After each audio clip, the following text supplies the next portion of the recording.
يعني هل الرسل زمان حذروا من فتنة الدجال؟ آه، كل الرسل المنزلين حذروا من فتنة الدجال، وحذروا أقوامهم من فتنة الدجال. إذا فيها حاجة مؤكدة. هل الدجال ده المقصود بيه اللي هيجي في عصرنا ده؟ ما احنا الله أعلم هنقابل الحاجات دي ولا لسه، دي حاجة في علم الغيب.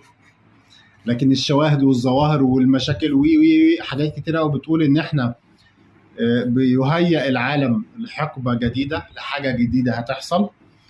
ويمكرون ويمكر الله والله خير الماكرين. هو كل واحد بيرتب على فكره وعلى دماغه ان هو ده اللي هيحصل. ربنا عايز ايه هو اللي هيحصل في الاخر، بس ايه؟ بعملنا، بفكرنا، بفهمنا، بتدبرنا. مش نقعد بس ندعي وخلاص يا رب اللهم اهلك الظالمين. الله، انت عملت ايه طيب؟ احنا عملنا ايه عشان ربنا يهلكهم؟ ما ان الله يغير ما بقوم حتى يغيروا ايه ما بانفسهم.